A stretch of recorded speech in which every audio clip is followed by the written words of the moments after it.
Blog Talk Radio. Here at ACO Radio, American Communications Online, or any affiliated stations or websites are not responsible for what guest hosts or call-ins may say. All programming is intended for informational and entertainment purposes only.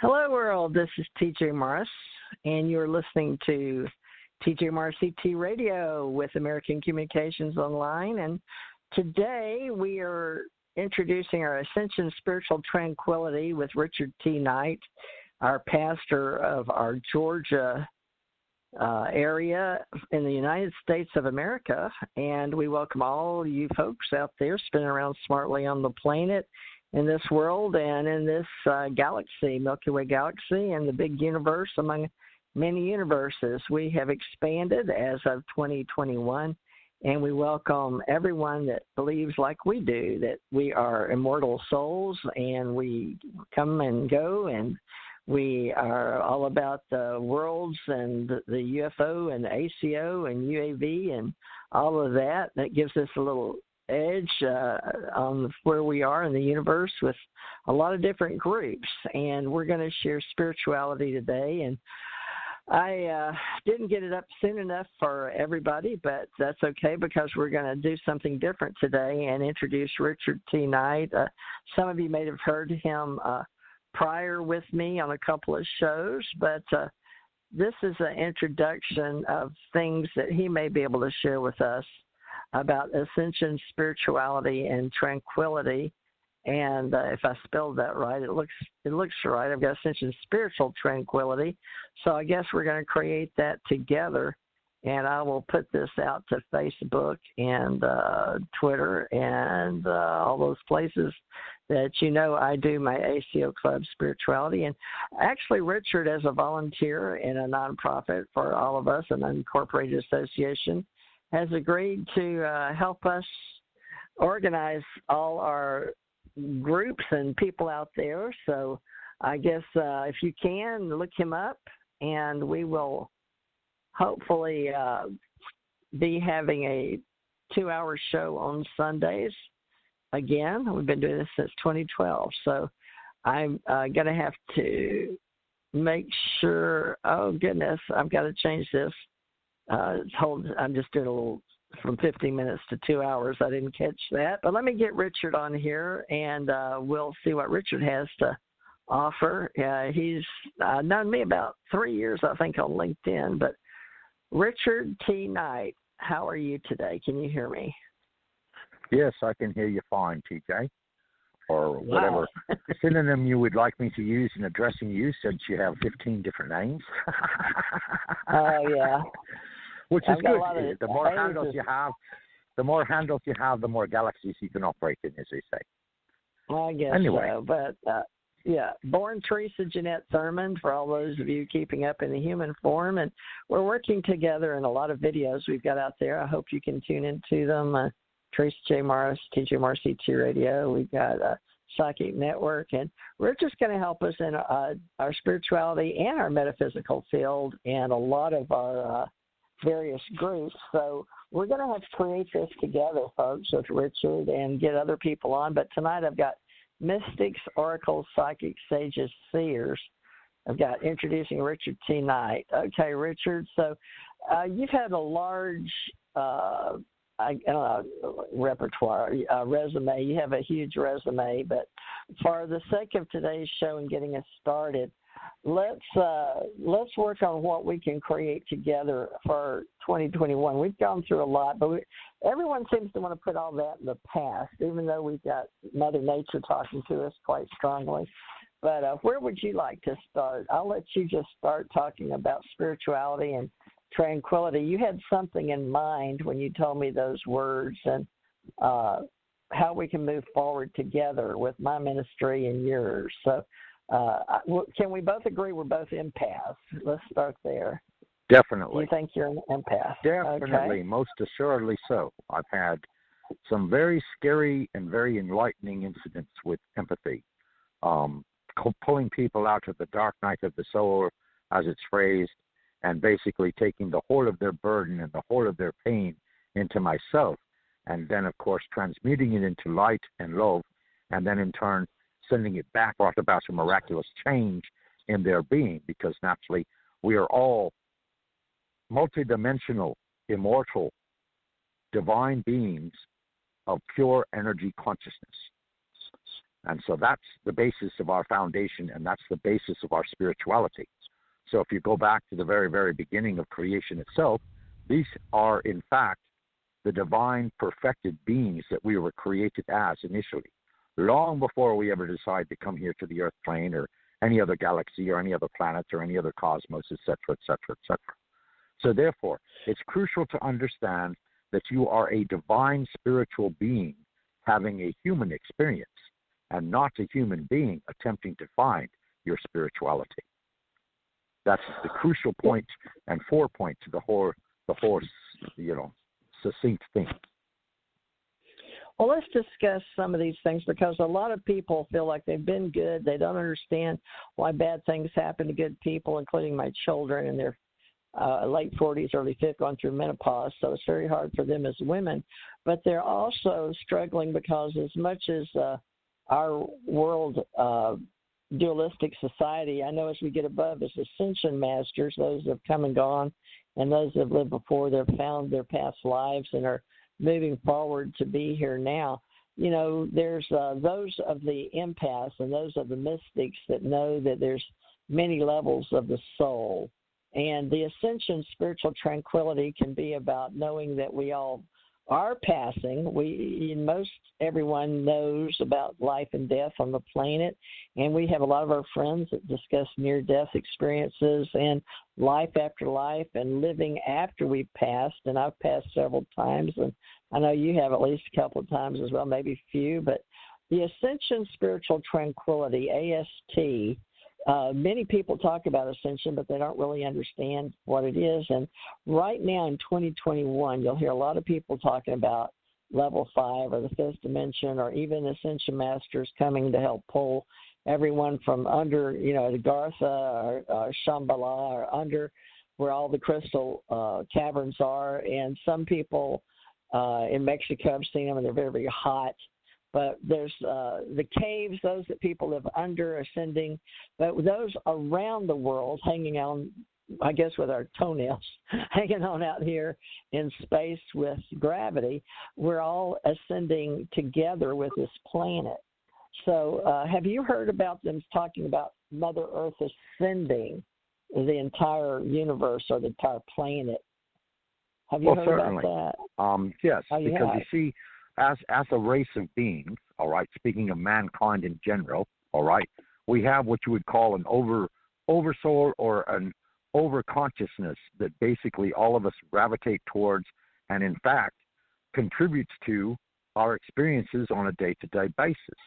The overall consciousness itself, of course, is in agreement with Gaia, which is Mother Earth, because you see, Mother Earth has decided that she's going to transit third dimension, which is our 3D reality of everyday life, to the fifth dimension. And the reason being is she wants to recreate herself back to the Garden of Eden, you could say, as a matter of fact.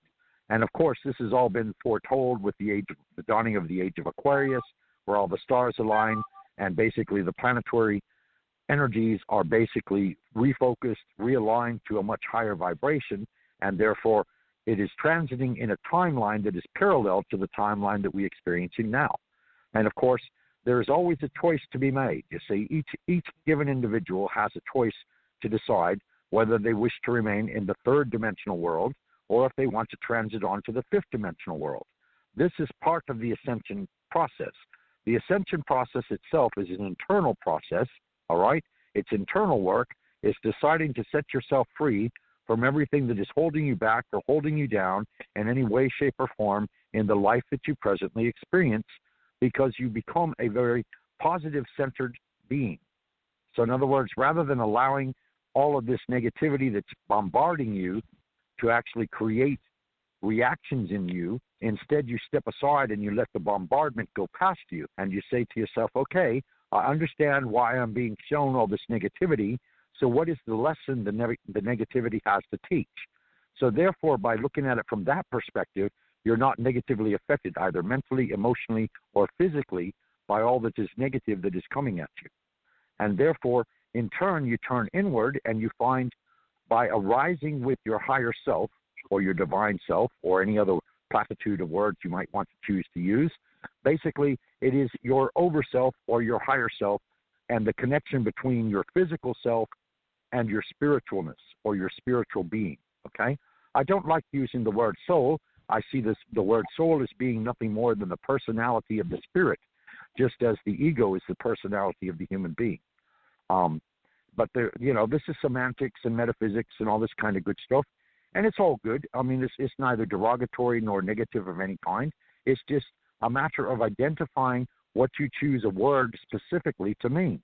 Well, naturally, as a spiritual being, I identify spirit as being my core self, and therefore the soul, which I interact with daily on a physical level, mental level, and emotional level with others, is my spirit's personality, okay? And that's the way I relate to it.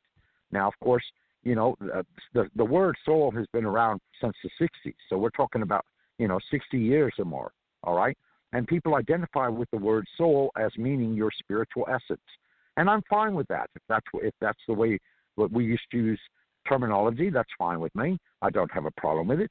But the thing of it is, it's an inner journey, okay? Ascension is not an outward journey. It's an inner journey. And basically what it is a coming to terms with all that you are. It's a waking up process. It's remembering that, in fact, you are a spiritual being and not purely a human being, okay? That your spirit, in fact, is in full control and always has been in full control of your human self. And so from that perspective, that changes your whole outlook and perception on life itself, because now you have the inner peace of having been and always shall be a spiritual being that is at peace and at one-ment with all that is, rather than purely a human being trying to struggle to get by.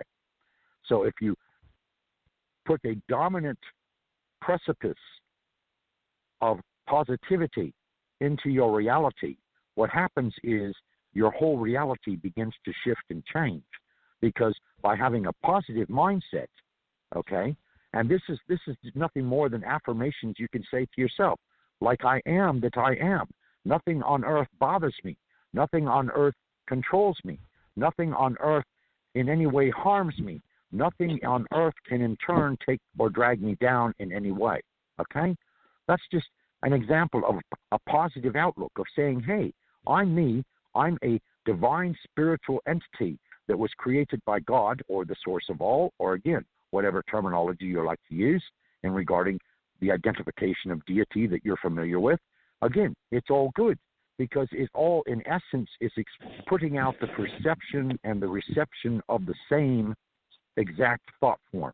In other words, I look upon God or the source of all as being a creative being of pure love, unconditional love, love that human beings themselves very seldom, if ever, actually experience, because what we see as love is an emotional state of being that we share together when we choose to have a life or a relationship with another given human being, okay? Unconditional love means that you come from a standpoint of loving everyone, regardless of where they are or who they are or what they're about or what they're experiencing, because the unconditional love gives you the ability through empathy to understand fully what another person might be experiencing.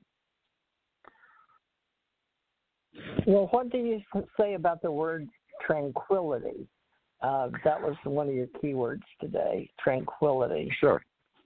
Tranquility is a state of being where one is completely at peace. One is absolutely tranquil. They cannot be disturbed by anything, anywhere, anyhow, anyway. They are absolutely at peace with themselves, and therefore they reside within what you would call an atmosphere of tranquility. It is a state of peace. It is a state of utter joy. It is a state of acceptance. It is a state of allowing all that you are to come into your physical, emotional, and mental selves and rule your physical, mental, and emotional selves from the aspect as a spirit. And when this is allowed, your physical, mental, emotional selves are surrendering to the spiritual being that you actually are, and this creates, in turn, tranquility. I think most people understand tranquil. I don't know what year we took it, tranquil, Tranquil, but we help people to understand the words that we use. And, we're talking about spirituality and tranquility today and the way we can help others in our natural environment with Mother Nature. And, we've gone through a lot here, and it seems to be getting a little tougher with, we've got Texas frozen and doing without power and water and things like that. If it's not hurricanes in Florida here where I'm at, or Georgia tornadoes, and, we've got Mother Nature doing a lot of things. But, folks, this is nature, and that is normal. And to be tranquil is something we really have to work psychologically towards. It's spelled Tranquu. It's a weird thing. Tranquility, UI, it says with 2 L's, but it also shows 1 L, and the religious writings of Buddhism, tranquility, and the enjoyment, health, and it's exactly what he said, being calm, serene, worry-free, and that's very hard when we're going through a lot of ups and downs in the world with anxiety and depression, but based on how we're empathic, which we started the show with, is being an empath. And so if any of you out there want to share who you are and join us, we've already got a couple of people here, Richard. But we're going to talk today, folks, and have a round table with Richard T. Knight giving us Ascension, spiritual, and tranquility, and what does it mean to you, and how are, somebody said, oops, they wanted a reading. I can tell the ones that want readings because they fall off. But let's see what 959 has to say. Hi, 959. You're live and on the air with Teresa, TJ, and Richard T. Knight today. How are you today? Hi, how are you guys doing? Good. Who we're doing Where fine. are you calling from? I'm calling from Connecticut. In Connecticut. Okay. I don't And how are recognize your conditions voice. there? Yeah, what's the Sorry, weather say that like? again? How are your conditions? I mean, are you have a bunch of snow or sleet or ice or any of those drastic things? I feel like, yeah, we have a lot of snow this year, a lot more than last year. Last year was unusually quiet. I guess you could call it a, snow drought. This year is like just consistent snow and really cold. Okay. Well, what's your first name? My first name is Stacel. Oh, you have called before, haven't you? You've got a different name, Cecil, right? Yeah, I don't remember, but I know it could have been a long time ago. Like, I should kind of start looking through Blog Talk, probably like a year later now. Well, Yeah. spell your name for me if you don't mind. That way I have a full understanding of what it is you're pronouncing. It's like Stacy, but it's, Okay. C-I-L, but no Y, it's just the I-L, so it has the soul, like soul on the end of it. Yeah, so it's like Stacy. Interesting. Yeah. A most unusual name, for sure. Yeah, my grandfather, I never met my grandfather. My grandfather has passed away like 2 months before I was born. He was the one that asked that I was named that. I don't know where he came up with that name. I just know that he spoke maybe 12 different languages. Okay. So I'm assuming that he somehow just figured that name. I've always had, even teachers. So, I had so many students over the years, and they're I never heard that name. So you've never met another Cecil. Do you have a question for us, or do you want to share with us your state of being, or exactly how can we help you by calling? I don't know if you guys are doing readings, or, I'm not sure, because I just, I just randomly just popped in without even listening to the whole show. I was just wondering about something that's been coming up that I've been waiting for 8 years. Because I had a call a few days ago. They're saying, well, there might be a unit ready for me to move in, but it's like a waiting list, and but the thing is, I'm number 2, but the person in front of me is not responding. They've been sending out notifications for like 2 weeks, and this one person's not responding. And I'm just like hoping that I can finally move out of the place that I feel very like it just feels very toxic to me. I never hated a place where I live. Like, I just never hated. I know this area does have a lot of negativity, like another negative energy, because it has a really bad history in this complex over the last 3 decades. I just don't like it. I feel like this place is like cursed or something. Oh. Well, you need to be in there's a been better a lot space. of deaths here. I think the worst one that happened, it's mostly like early 2000s, the 90s, and the 80s, but I think the worst one was this lady. I guess this lady got upset with her boyfriend. She burned him alive, things like that. Early last year, there was a drive-by shooting. I just don't like it here. I just don't like, even though the neighbors I have issue with, I just don't like it here. I'm just dying to get out of here. You know how to keep a good light around yourself, right? Yourself, your apartment.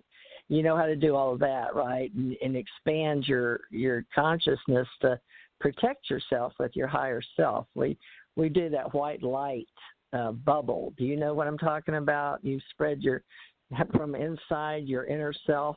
And also, I would suggest you clean your apartment and, put a little sage by the front door.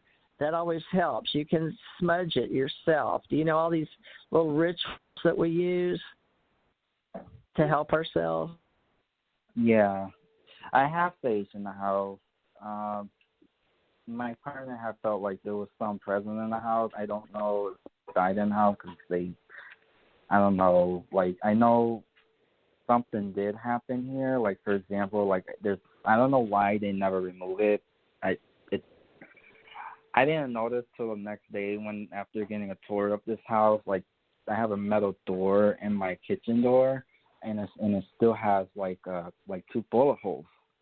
I don't know if somebody died there. I don't know.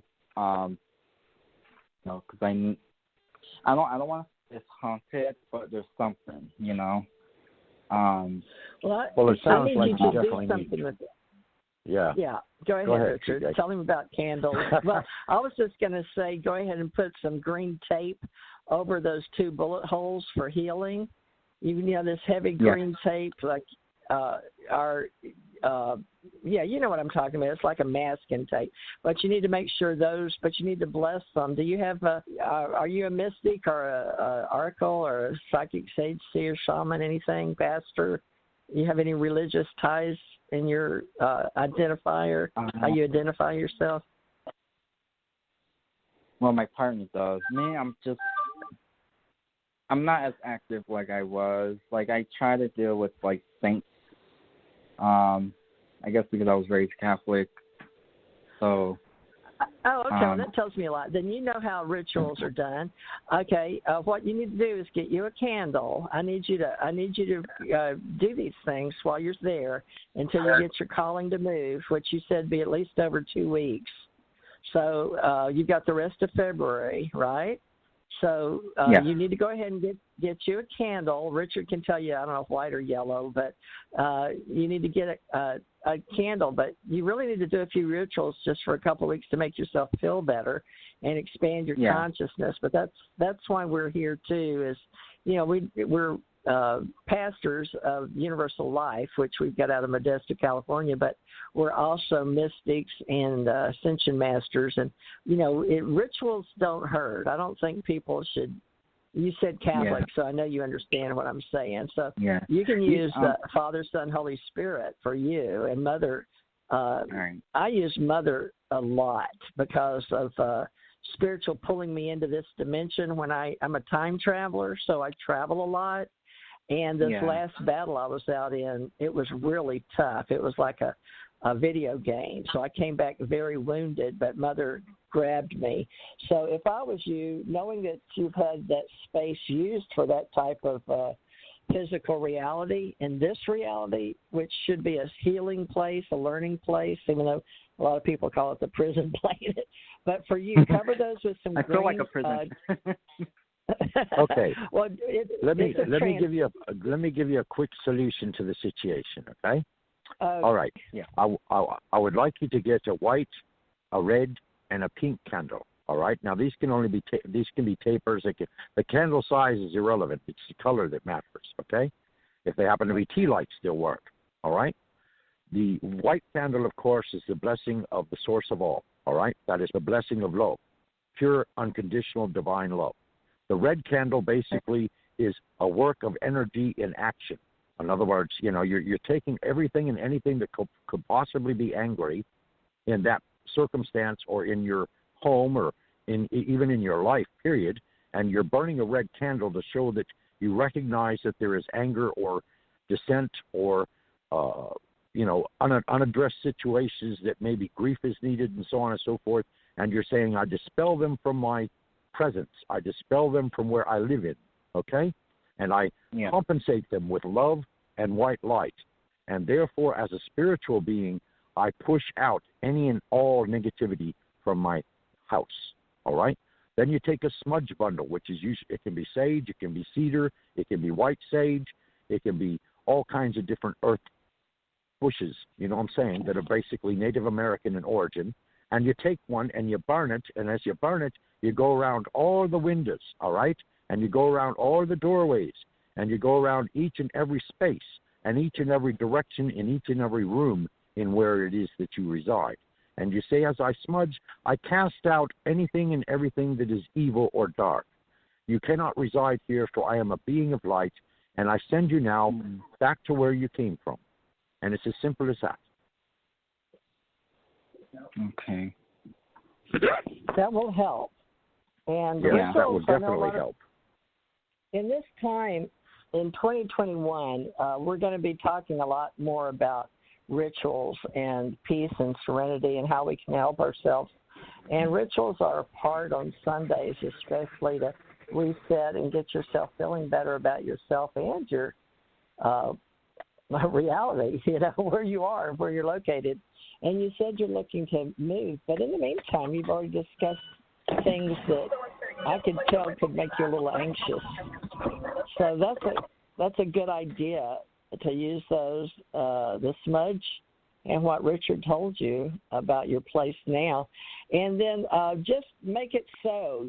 Richard, what kind of candle can he use for making it so that he's going to move? Because the green... Oh, gold. That would be his prosperity. Gold, yes, that represents prosperity. That moves you forward into a better place, and it is the divine protection of Mother and Father God, and also Saint Michael. And you can also use a blue candle as well if you want serenity. So the blue candle introduces you to serenity to make you tranquil while you await this positive change, and the gold candle makes it happen and transpire in your immediate future. Oh, okay. The reason we use fire with candles is it interacts with our energy, but you're going to be manifesting and transforming all that energy that's there. It's called transformational energy, and you'll be channeling good things into the candles as well. So you want to, there's things you want to leave and things you want to come in. So that's just a ritual that will really help, and Spirit really pays attention to that. Because spirits love candle flames. Physical reality. Spirits love candle flames. Boy, they love for candles to be burnt, because it transits the power of fire and it transits the power of spirit, both in the same place at the same time. That's why they love candles. How about orange candle? Is that okay for change and move? Well, orange candle, that would represent your mentality because orange is a mental color, okay? And again, it's a color of action. So, yes, it's a color of change. So by projecting into the orange candle that you want to move, that is presenting a thought upon the candle. And as the candle burns, then, of course, once it is gone, the actuality of the transition that you wanted it to make happens. You see, when you burn candles, you always burn them all the way out, unless, of course, circumstances prevent you from doing so. Okay. And let's see, after February, but by March, if that should work out for you, you're just going to have to be very sure that that's what you want. And I've been, call me crazy, maybe not. I'm not saying anybody's judgmental, but every now and then I'll just drive over there and be like, I look around and I'm just like looking, going through the neighborhood. I'm like, I see myself being there. I've been seeing myself being there 8 years ago. Good.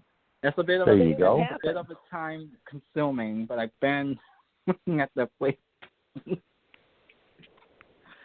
That's how I got my places.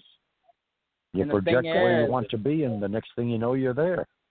Yeah, but it's funny because I almost gave up on it a few weeks ago because I had applied for another place back in July or June, and they had called me up saying, "Oh, well, the waiting list looks like it's up," and I filled out application, I did all that, and they kind of stopped from even continue, which I'm still gonna send out a hearing request anyway. I just keep my options open, but they reject because of my credit score. So the other one, it's the same landlord as here. They know who I am, so they know. So I shouldn't have much of an issue. They will look at my credit, but they don't look at credit score. They just want to make sure that even though I never got evicted or I don't have collections from utility companies, so I should be fine. Well, not only that, you have your tenancy. So they have the record, that you've been on their property in one of their apartments or houses or whatever. And as long as you've been there, there's never been any problems. So that should kind of grease the road, you see what I'm saying? Because you're only transiting from one property that's owned by them, to another piece of property that's owned by them. Yeah. So should go like glass, you know what I'm saying? Just burn your candles and smudge your place and just be as positive as you can be. And like you said, you've already seen yourself living there, so there's not a whole lot more you need to do. Yeah. I didn't really want to do the candle, like let's say today. Well, I don't know about today, but because I'm always hearing, you shouldn't do that during Mercury retrograde, and I've been waiting around for the retrograde. Don't pay any mind to that, okay? Okay. Then all right. Yeah. So because again, you see, anything you accept that is negative into your reality, you're placing a bond or a hardship or a limitation upon yourself. Okay. So if you don't place anything negative as a hardship upon yourself or a condition that would present a negative outcome, then, of course, you don't have any negative outcomes. You see what I'm saying? And that's why I say just disregard Mercury retrograde because, yes, it's going to mess with communications, but that's all it can do is just mess with communications. Big deal. No big deal. Right. Yeah. Okay. It's a transition that happens on a planetary basis, and, there are thousands of other counteractions, and that's why I say don't pay it no mind. Okay. Well, say some good luck on your 2 weeks, and hopefully we helped you, huh? Yeah. So one last question. Feel better. You say you're located in Modesto, California? No, I'm in Gulf Breeze. And I'm in Valdosta, Georgia. So that's where our ministry originates, is because we're ministers of Universal Life Church, and their foundation is in Modesto, California. Oh, okay. Because I think on my dad's side, they have a large Assyrian community there because I always hear that I have family there. Modesto and Turlock, California. I'm like, wait, you guys are from Modesto? Okay. Yeah, but I never Actually, I'm from. I always hear. Actually, I'm from Santa Monica, so I'm a California native originally, but I've lived all up and down the state, and I'm very familiar with where Modesto and Turlock and the rest of it is. I'm very familiar with all that area because Santa Monica is on the outskirts of Los Angeles. And Los Angeles, as you know, is the biggest county in California. So anyway. All right. Well, thank you so much. I'll definitely will try, try to do some cleaning in the house. Try to manifest. Work your magic. Yep. Yes, magic is a key. All right. Well, come back and see us. Let me take this next call. Thank you, Cecil. Let's see. 323. Hi. You're live and on the air with Richard and TJ. Is this Nathaniel? No, this is David. Hello? Hi, David. Hi, David. I'm sorry.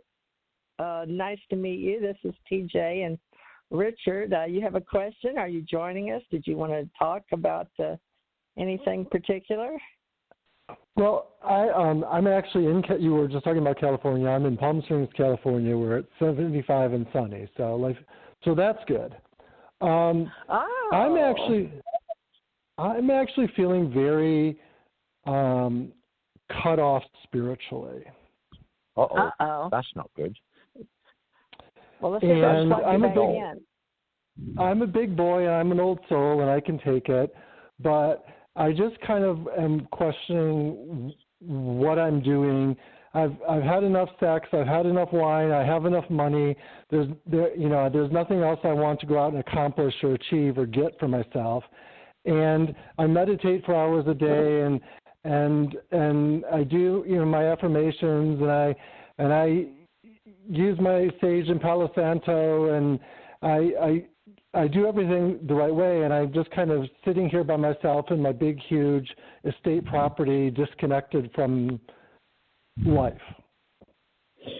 Okay. Well, can we each take a turn talking to you? We'll have to take turns, Richard. Yeah, Richard, by all means. This is the first time Richard and I have worked together, so okay. We'll take turns talking to you. But let's get you established with the Ascension Center here that Richard and I are doing, and welcome you into a support group, if you don't mind. I've been here since 2012, and Richard, this is his first time, so this is good that Richard's here, isn't it, Richard? I mean, I feel like you should know Richard, and Richard, make sure that we get their names and phone numbers, and then I'll usually start and then ask Richard to help. But since Richard was already on here when you called, I snapped the button on him. Richard, you want to go first and talk first? Oh, sure. Sure. Okay. Not a problem. I'll mute. All right. Go ahead. David, I feel that you've trapped your own energy, okay? And that's what's giving you your cutoff feeling from the universe or life or anything else, all right? When a person traps their own energy, it means that they have internal issues or emotional states of being that they need to examine and work through. And that as soon as you work through these emotional states of being, then in turn you will become free and you will feel connected again. So I don't know if you've been traumatized or if you feel that you were wronged in some way. Whatever it is that is emotionally upon your heart is what's making you feel alone and cut off. So you said you already meditate and you already sage and you already smudge and all that good stuff.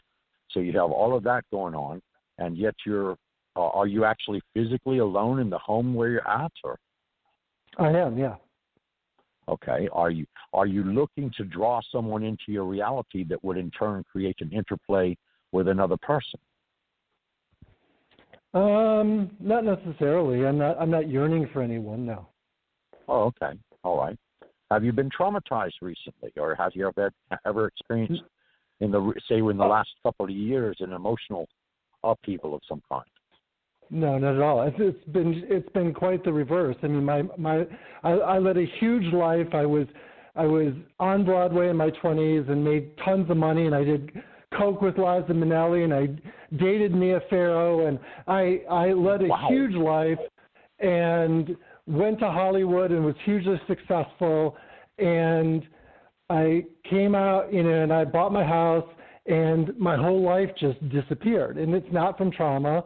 It just all went away. So since COVID's happened, literally not one person has called me for a year, except my gardener and my pool guy. Right. So it's like everything just stopped, and everyone departed my life. The guy who'd been cutting my hair for 5 years disappeared. My dentist disappeared. And I know that weird things are happening because of COVID, and I'm not really kind of attached to that because I'm not out in the world, and I don't have to work or deal with all of that. But my whole life has just disappeared, and it's not from trauma. I'm just, I'm fine. It's just, and I'm fine. I'm not whining. I mean, listen, I have a beautiful house. I eat my organic food. I have my food delivered from Whole Foods. I mean, 99.99% of the people would kick me in the head for complaining about anything, and I get it. But the point is, I don't know. There's no point. I mean, it's been years now. I mean, I'm just completely disconnected. Well, are you on social media of any kind, like Facebook or any of that? I've never been on Facebook, not once. All right. Would you like? I mean, that's an outlet of reaching out to other people. A network. Yeah, I was aware of it when it was starting, and it was, I was asked to be a part of it, and I always had a bad sense about it. And, if that's what created Trump and QAnon, I have no interest in it. Oh, I know. Okay. Well, be sure and give us your number, in private or whatever, so that we can reach out to you one-on-one, you know what I'm saying? Or you can get my number from TJ. She's welcome to share it with you. We can do emails and we can do phone calls and so on and so forth. Because it sounds like, I don't know how to put this really. It's kind of a lack of words. Other than the fact that it was like when you moved into the house that you're at, you kind of shut the door on the life that you once had. And I don't know specifically why a person would do this unless they were going to go on a sabbatical or something, you know what I'm saying, for a year or two. And I don't see you doing that deliberately by any means. So I don't know. There's some kind of higher calling going on, maybe. I mean, that's the only thing I can reach out towards, because I mean, like you said, you have everything that you need in physical life, and you've already done everything in life that you wanted to do as far as expressing yourself. But now you find yourself that you're completely content into where you are, but at the same time, you lack any kind of sociability. Right, and it's actually not the sociability that I'm frustrated by. I mean, listen, when I do go out into the world, I'm generally embarrassed by most human behavior, but I'm actually kind of like, I'm ready to go. I'm ready for another reality. I'm not ready for another dimension. I'm ready. And yet I'm being definitely kept here. Like a quick example, I'm not a suicidal guy, but a couple years ago, I was cutting vegetables with my beautiful German chef's knife that's 8 inches long. And I just was in my kitchen, and I said to whoever was listening, I could stick this in my stomach right now and leave. And a voice said to me, you could try. Whoa. Wow. So, and I've been in situations where there were cars crashing all around me and I didn't crash, literally physically removed. And I mean, I've been there where there were fatal car crashes, and mine was the only one that didn't crash. Cars crashed all around me. So that would imply you're protected. Yeah, that would imply you're protected. But it doesn't make but it doesn't make sense because. And I listen in my meditations, in my prayers every day. I say, use me. I mean, the worst thing I can imagine is having to move to Omaha and be a hairdresser or a mortician. But it's if that's really what I'm supposed to do, so be it. But it's been years now, and I don't get any signs. I don't get any direction. and I have nothing else to do. All right. Well, how do you feel inwardly towards your higher self? I mean, do you communicate with your higher self all the time, or is it only sporadic, or exactly what? Well, I'm not sure how I would define higher self, but I mean, I don't watch TV and I don't go out in the world. So I mean, my entire life, much of my life, is a dialogue with myself. So. Right. Well, I would reference the higher self as being your spiritual being. In other words, your core self, your spirit rather than your human consciousness, which is only your mind. Right. Well, I would say that that's the part of me that's very uncomfortable, participating in the world, and I would say that I'm probably living fairly connected to that. But I don't know. I mean, I don't know. Like I said, I don't get a lot of feedback. Okay. So we live in a reality where one of the best ways to identify yourself is, what's coming, what's being reflected back to you, and nothing ever reflects back. People just all go away. I mean, like, all right. Even people that I try and hire just don't want to work with me. Oh, that's strange. And I'm a good guy, and I've got money. I mean, you sound like a good guy. It's not like I'm being mean or devious or sinister. I mean, I'm like the nicest guy. I mean, I've had yoga teachers that I paid their rent before for like ongoing periods of time. Right. I mean, I'm always willing to help someone. Well, let's turn the mic over to TJ so she can add her thoughts and maybe her perspective, and maybe she's seeing something a little bit different or maybe a wider perspective than I am. Thank TJ? you. TJ, are you there? See, I did it again. No. You can't possibly do that. It's a joke. She's a host of a radio show, so I mean, I would hope that she's still there. Hopefully, she hasn't been abducted by some alien. I was here listening the whole time. My phone went to that little red thing and said back to call. So can you hear me now, Richard, David? Yeah, we hear you plainly. We hear you plainly now. Okay. I don't know why my phone does that, David, but it does. It's things are changing rapidly. I work in cyberspace culture, David, and I totally invite you to join me because it's a wonderful place if you make it so. And don't go into the dark, drab, hacking areas or get into the deep, dark conspiracy theories or the world's coming to an end, doom and gloom. But I do my best to do communications with other humans such as yourself. But it sounds like to me that you're like me. You're only here temporarily. You're visiting this planet. And for me, it's healing myself because I do so much work in the other realities, knowing this when I go to sleep. So first of all, I'd like to know, how is your sleep pattern? Do you sleep properly, 8 hours? Oh, no, my sleep is always rotating. So like sometimes I'll sleep at night, sometimes I'll sleep during the day. I sleep well, but I don't sleep consistently.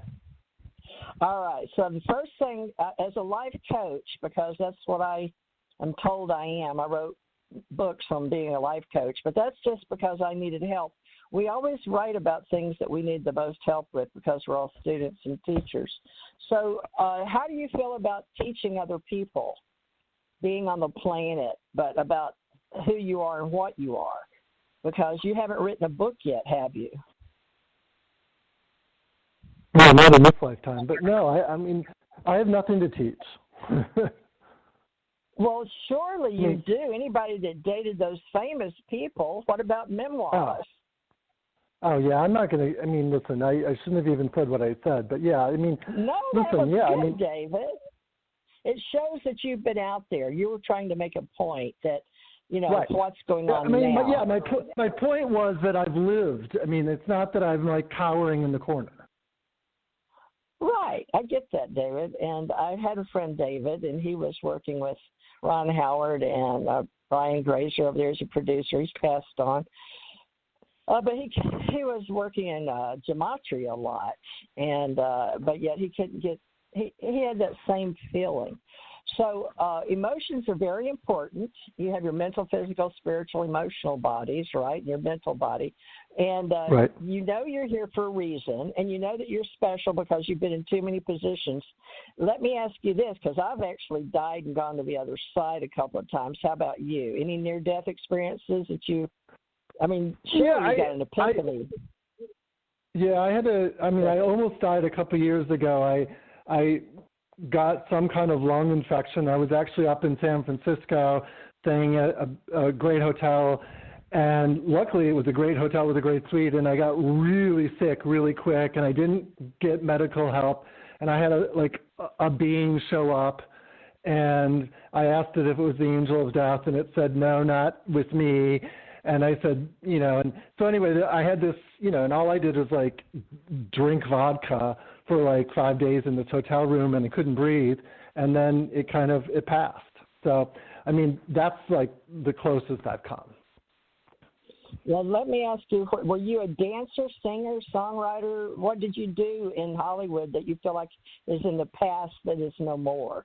What is that part of you? Well, I was originally an actor, and then I became and then it turns out that I was a better writer, so I worked as a writer for years. Well, we can still use you, Everybody's doing videos. My group has a lot of writing class people, teach it, write it, ebooks, videos. That's what I do in life. I make spiritual entertainment. So I invite you to get involved. There's no cost involved. You just get involved and apply yourself with humans. But what we're doing it's called virtual. I went to the doctor and saw a human form woman and a biological woman, and she and as I checked in, they gave me this tablet, and on one of the last screens, it asked if I would mind having a virtual doctor, so to speak, and I said no. And a lot of my friends have gone to virtual doctors. So I would like you to invite to reset. Today is Sunday. I use this as a reset day, to reset your reality to reflect today's date, and you become more of who you can be to the cyberspace reality, because this is the place we're moving into. Cyberspace culture is real, and this is where we're all moving our avatars into. You should probably remember movies. You saw Avatar, the new one's coming out. What kind of movies did you like in the past? Well, I mean, that's the irony, is that I was a screenwriter and I hate movies, so it's kind of... oh, no! Yeah. Seriously? Yeah. Okay, well then what kind of screen writing did you do? Do you have a certain genre? No, I wrote... Did you? No, well, I wrote movies. Mm-hmm. I mean, I could write anything. I was a ghostwriter, and I wrote a couple spec scripts, and it's all just ridiculous. I mean, the whole thing is just such a bizarre game. No, I'm aware of I think you've answered my question inadvertently, indirectly, because I guess the answer is I've made a choice that I'm not going to participate in the cyber world. Oh. And you're right. That's where everything's going.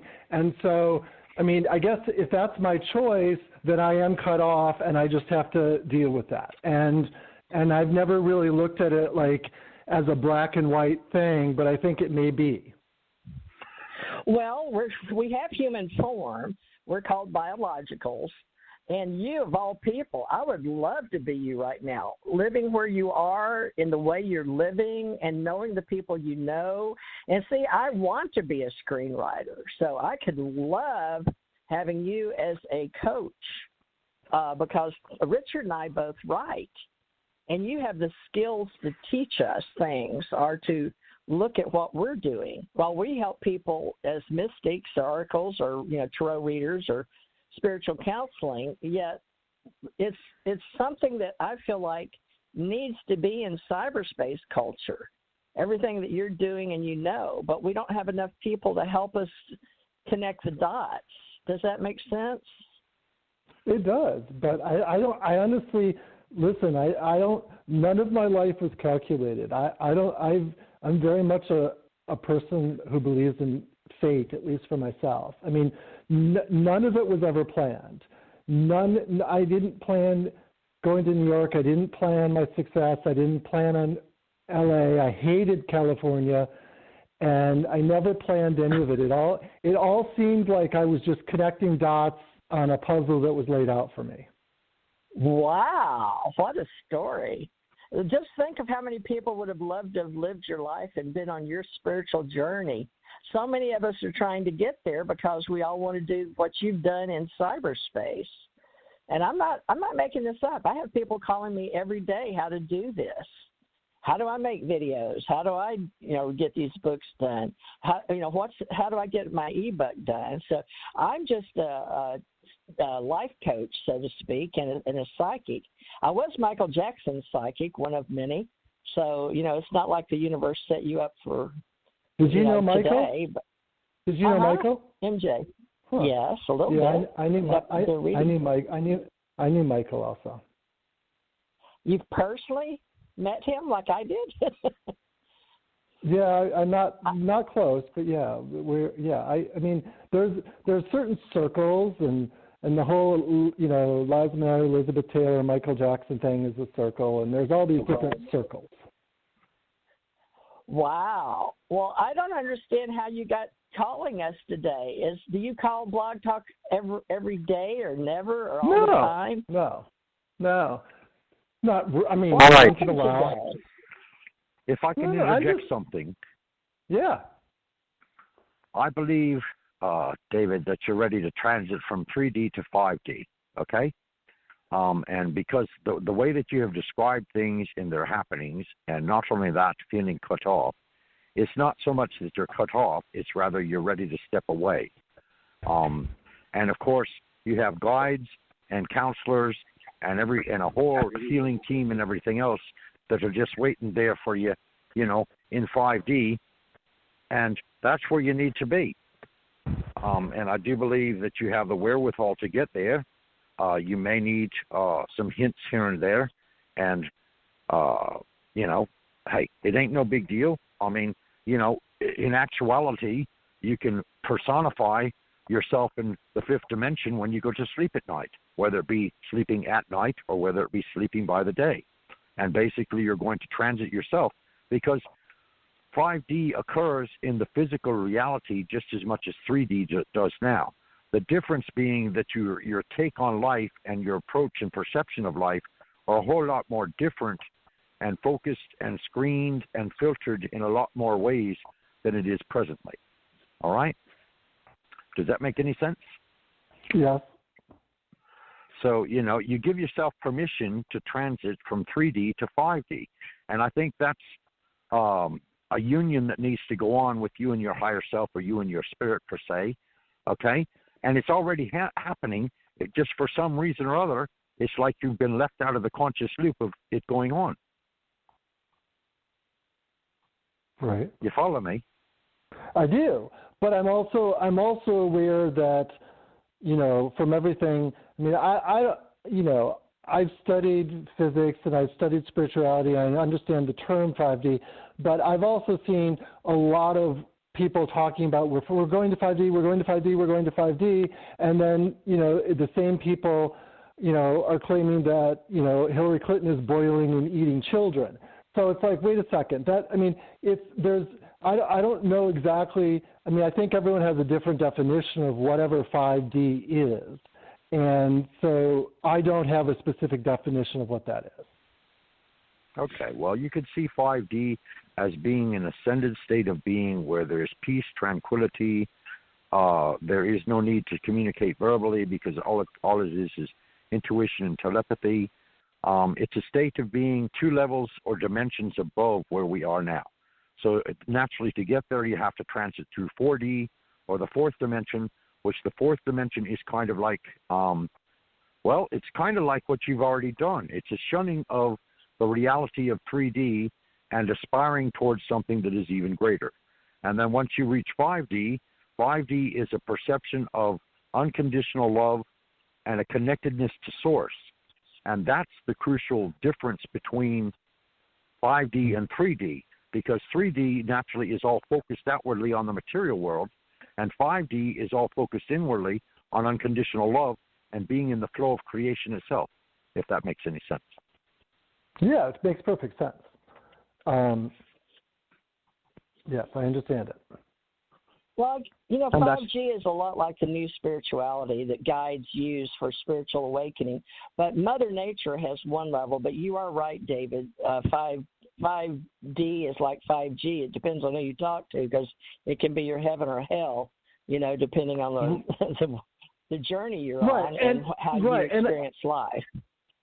Right, and I have to say that I've met a lot of spiritual people who claim to have spiritual mastery and who claim to live in bliss and live in their ascension, and they're living in a reality, but they're living in a reality that I don't want to be a part of.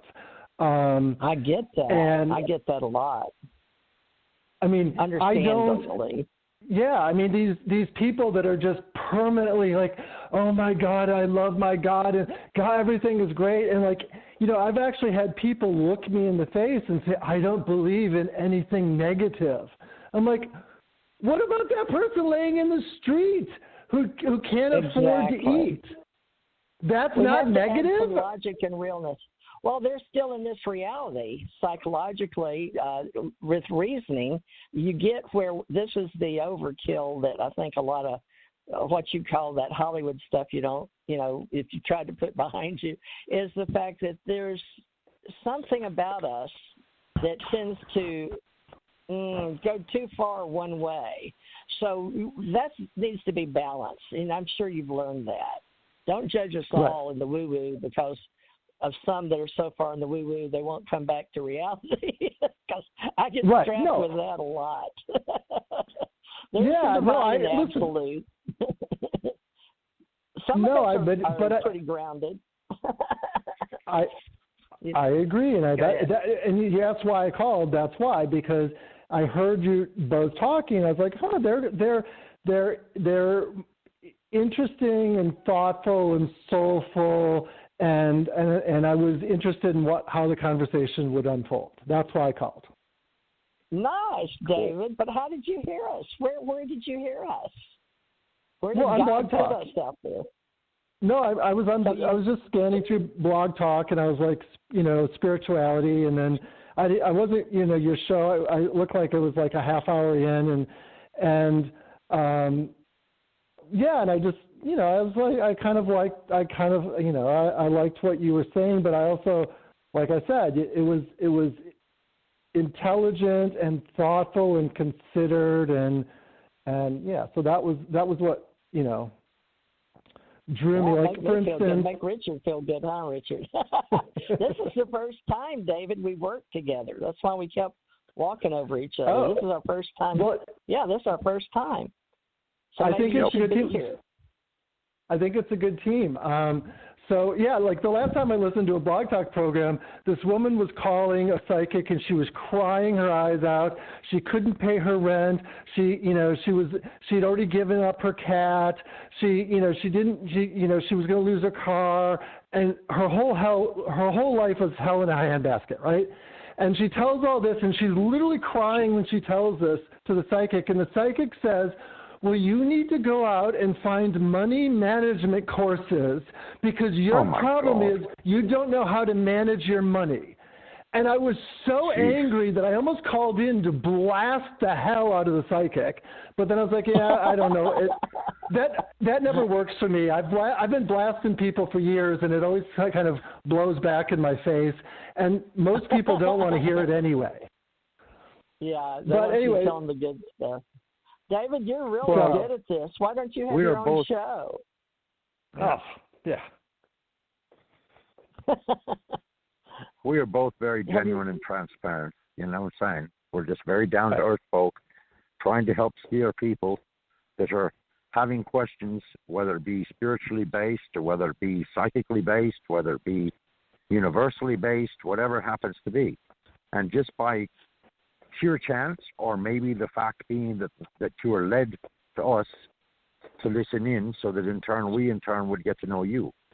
So yeah, you seem to be at a state of stasis. In other words, such a progressive change that is going on around you and within you, to the degree that you feel like it's absolutely static. Right. If that makes any sense. Yeah. No, I'd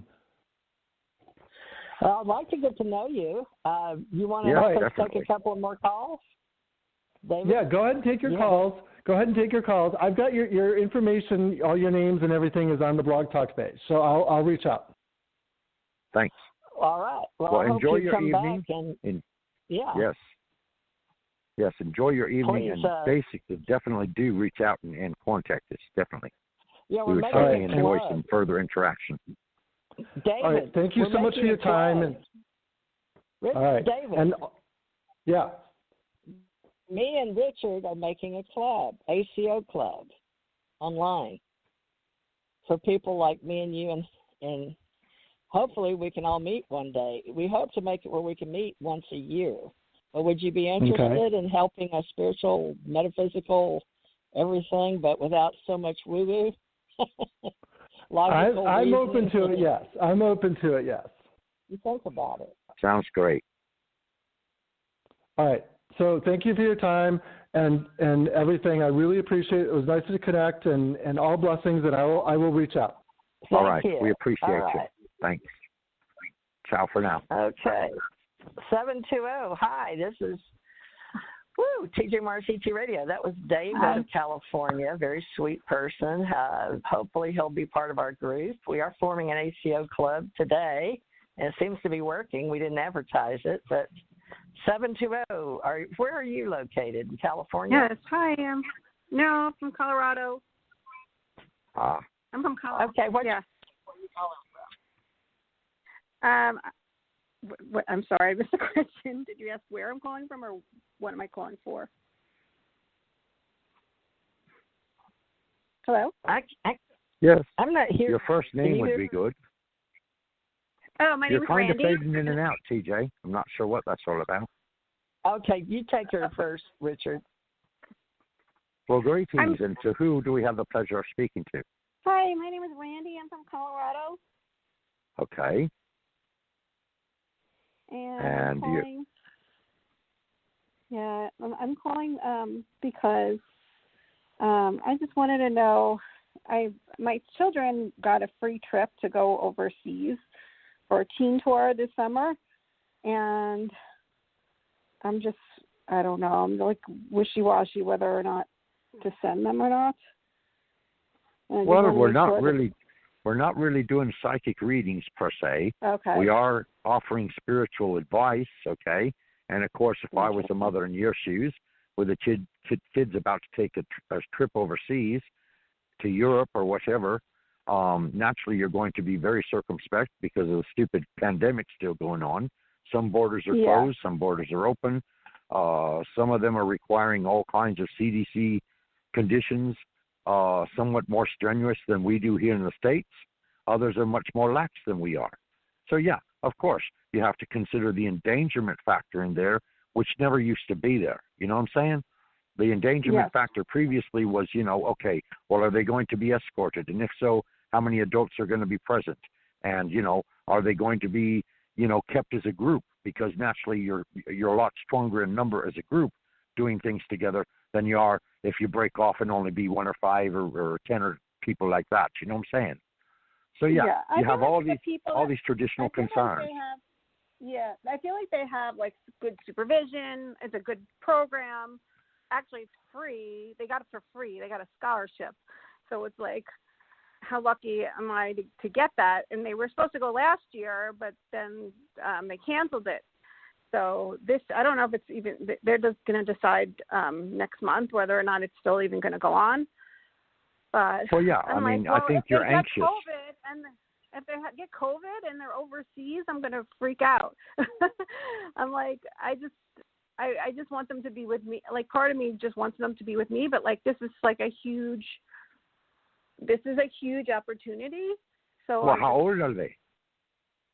They're going to be 18 this summer. Okay, so they're very close to emerging as adults, or coming out of the cocoon into butterflies, basically speaking. Correct. Well, I guess you could always inquire and ask, that, hello, you're expressing concerns because of COVID conditions, and if there might by chance be a way in which you could also transit with them.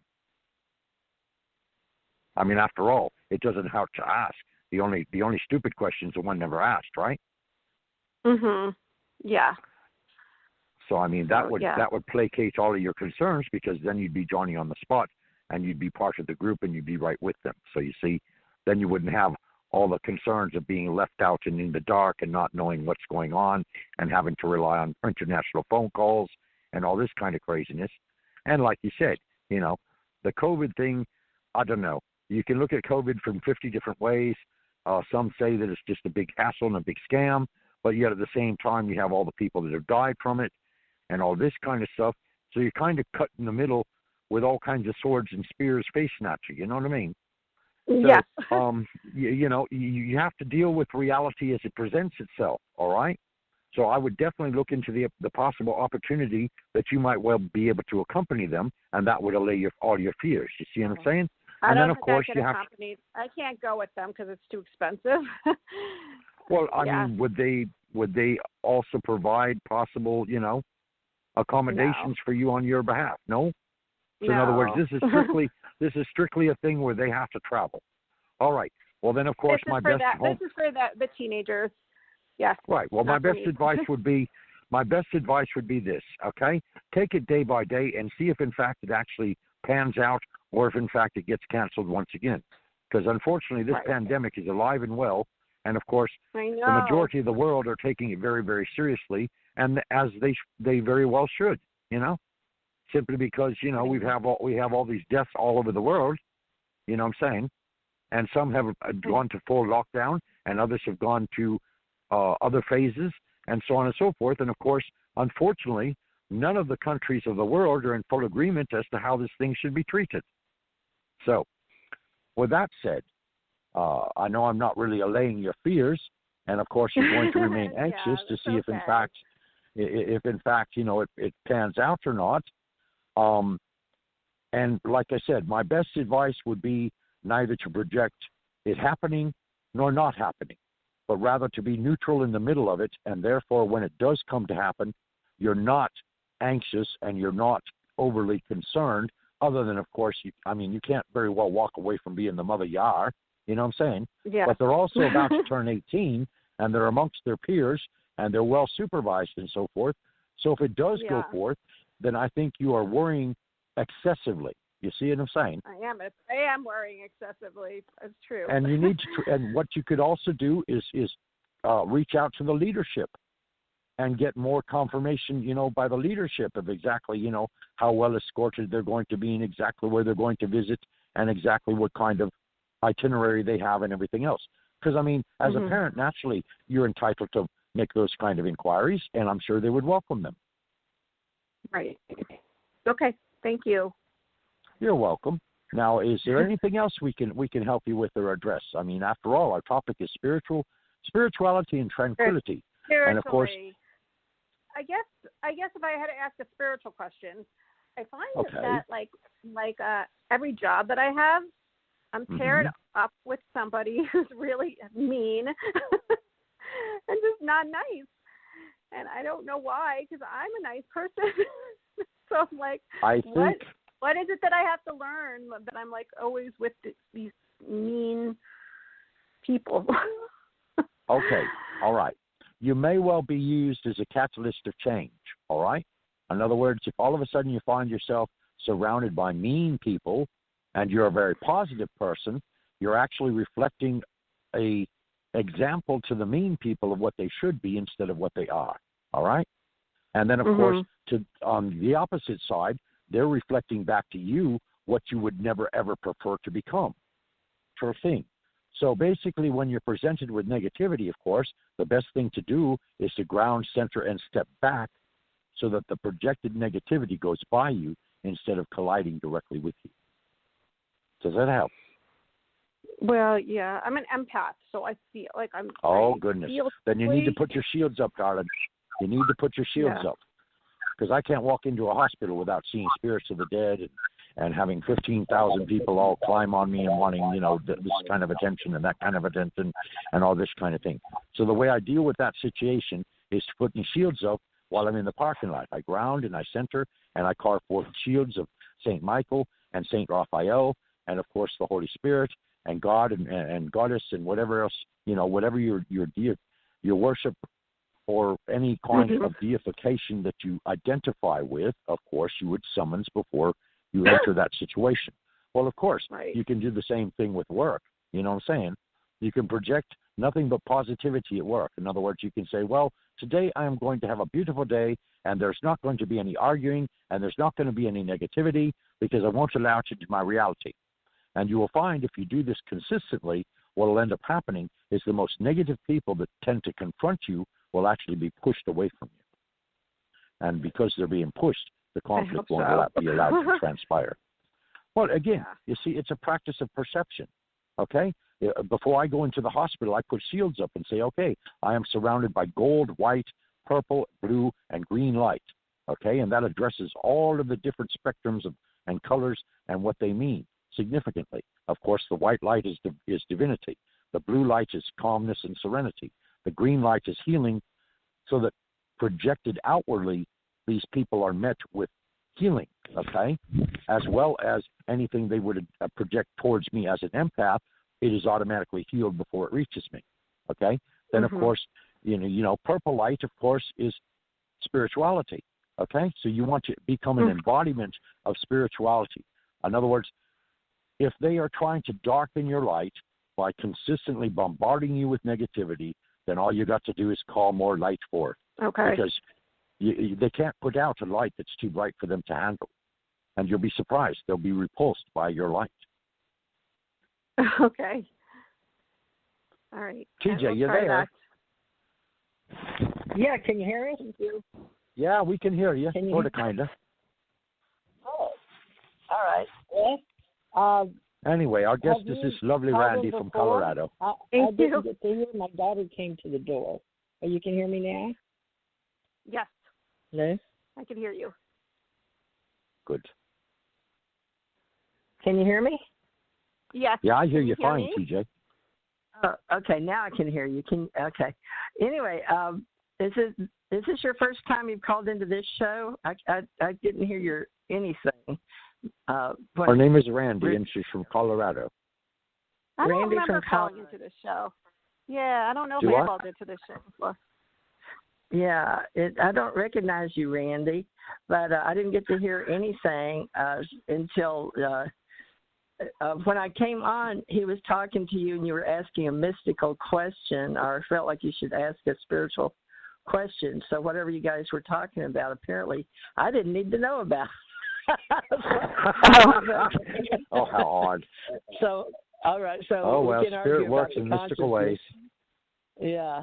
So regarding your expression and what made you call in today, we appreciate you being part of our show. You know, this is a live call-in, so most people are familiar with my show on Sundays and spirituality. But if there's anything we can help you with on a spiritual nature, feel free to let me know. I usually do tarot cards, but I don't do them usually on Sundays. It's just more of a talking conversation of the religious ministry or unexplained. So is there any part of you that you've had anything happen to you lately that the people that are listening would enjoy knowing about, or any insight? Or we do many readings, like many questions, but anything on your mind? Well, I had Still here. Yeah, okay. Hello?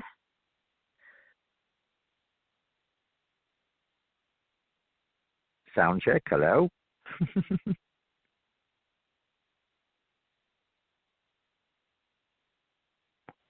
Randy, Can you hear me, there? Richard? Yeah, I hear you fine, TJ. Is Randy still with us, or has she departed, or what?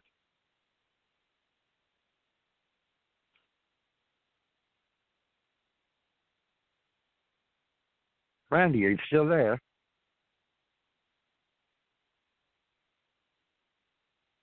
TJ, anything going on from your end? Hello?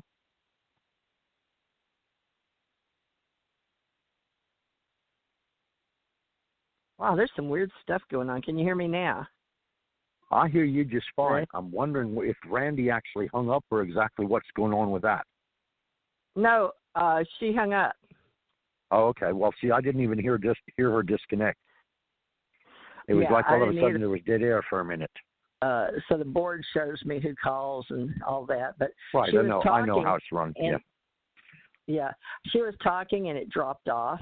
She was in the middle of air speech. So, but as long as you helped her, that's good. And so we didn't know we were going to help people today, but or talk to others. But we're that's just okay. going with the flow.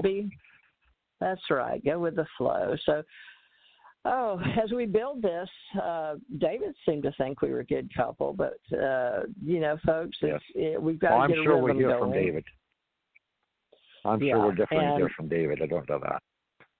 Well, he seemed like a very good soul. So yes, definitely. Richard, what we need to do is we usually on the hour I want to mention why we're here and what we're doing to not make the same mistake. So folks, we need to talk about what Richard and I, if we're going to show up on Sundays and keep this going, is Spiritual Sunday is just a good conversation roundtable. Discussion. Of course, usually the first hour we do like a mission memory or a certain topic that's been out there that's spiritual for all of our people. And our people are mystics, oracles, psychics, sages, seers, shaman. And then we also have authors and artists, visual performing artists. And we draw a certain crowd, but then all of us in our club, we can help others. We tip them as life coaches and consultants and caregivers. And so I run a company called American Communications Online for communications now in this virtual world. And all my people that worked with me all these years, since I got off the road as a truck driver coast to coast, I was always a psychic. I could walk into a truck stop and people would say, "You're a psychic," and automatically know just looking at me. And I really don't know how, because I don't know how people can tell, but people told me they could tell. So vibration and frequency, TJ. I really don't get it, but so it was always something that I'm covered with. And so while you can't see me, I think it's fun to come and do a show. And I've always loved my Ascension books, and I've written quite a few. And Richard's working on his books for the Ascension Age. And this is an epoch in time where we're all working on who we are and what we're doing on the planet. So we invite you to join us and like us and help us here on Blog Talk. On the outside, it'll always be under TJ Morris ET Radio. You can call it Extraterrestrial or Entertainment Tonight, but I was named by Dirk Vanderploeg as a brand when he had me writing for UFO Digest. And then we've got this ACO Club that I've put Richard's name out on YouTube under ACO Club, if you'd like to look it up. So RT Knight, Richard T. Knight. And hopefully we're going to grow this Ascension Spiritual Tranquility together and hopefully build us a nonprofit for our Ascension Church Ohana, which is really a mystery and metaphysical type of church.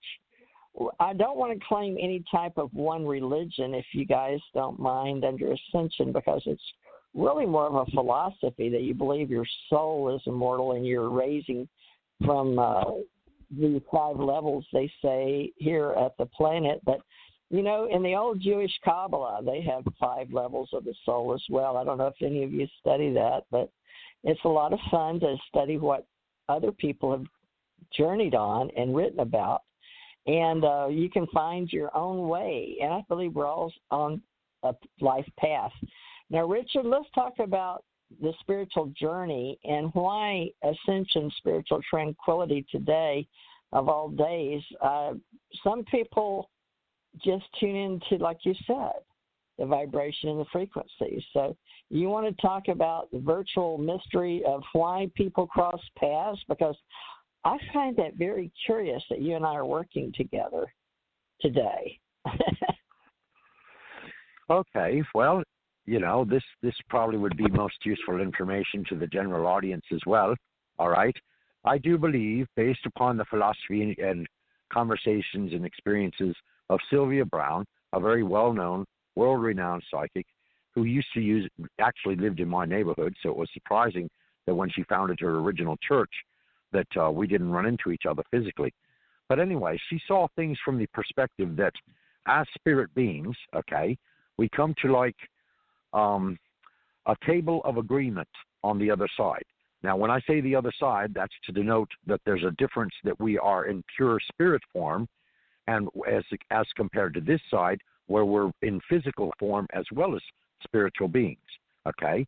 Anyway, we come to this place where there's all kinds of counselors and ascended masters and all kinds of different people from all kinds of different perspectives and everything else.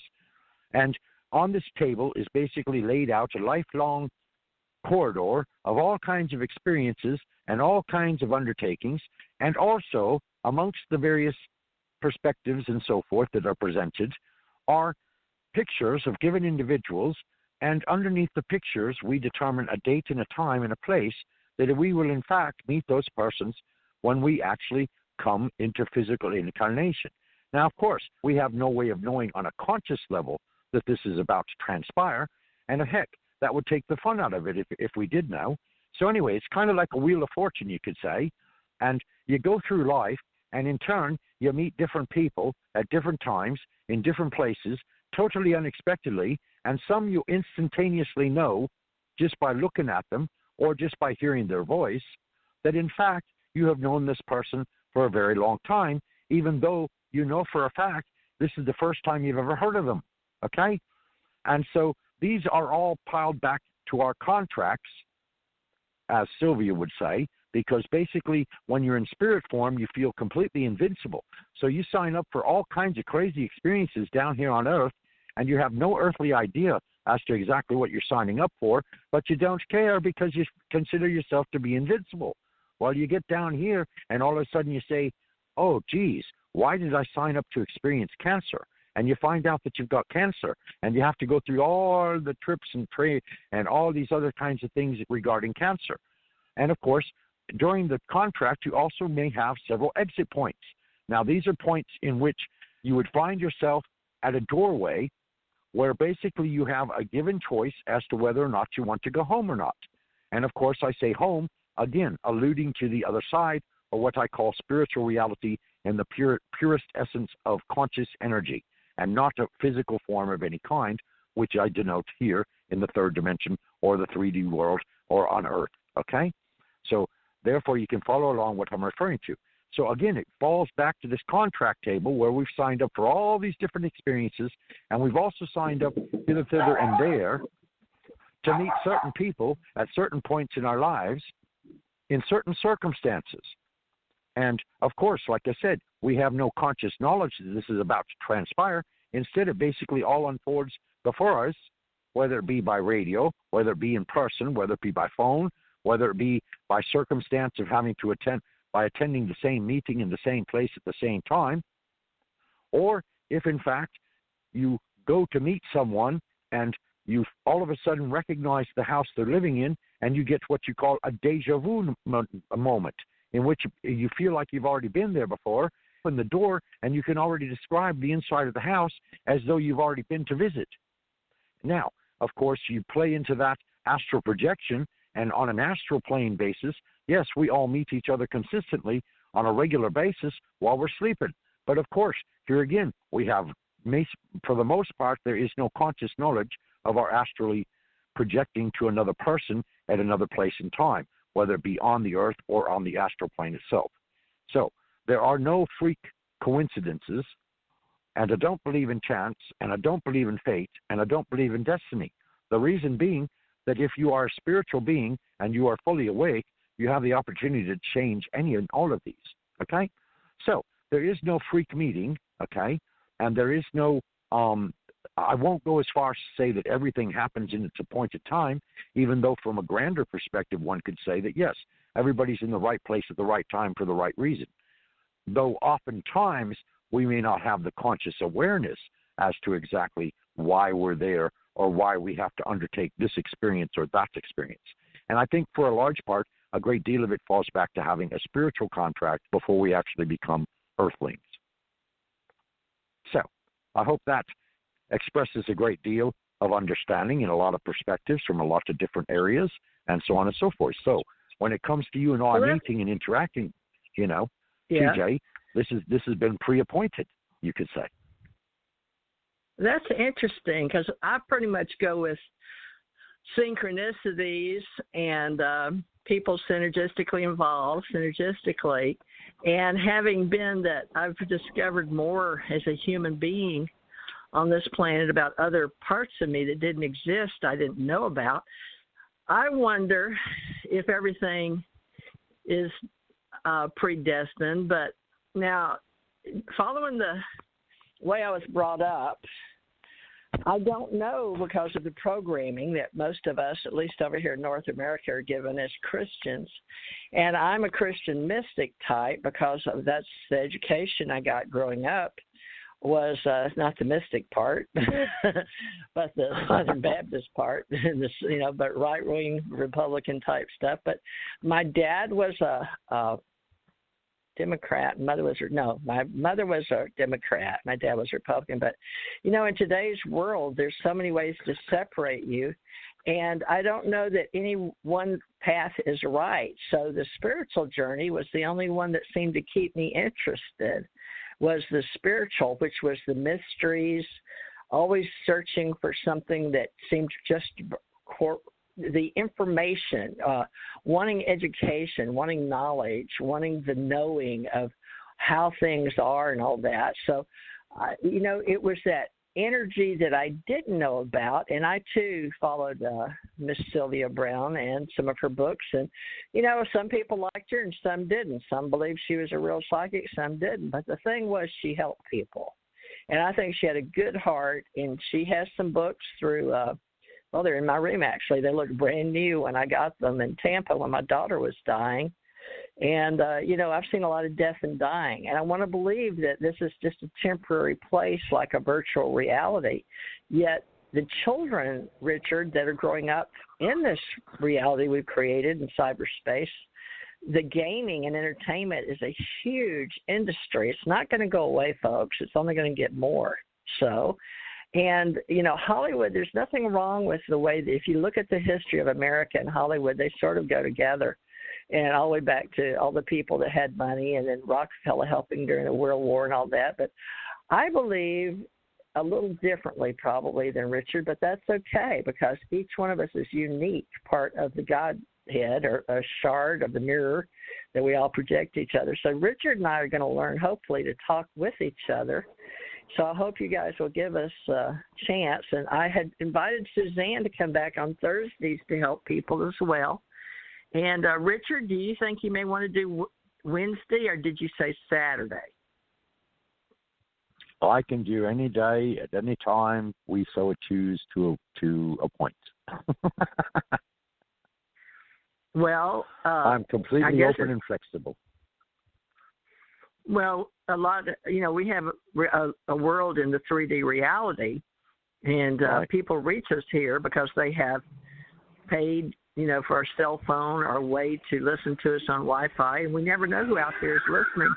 A lot of them don't just call in and show up. But well, that's true. I would think if you'll agree to disagree with me, that's the way I've had some other people that we were totally in accordance on the same page.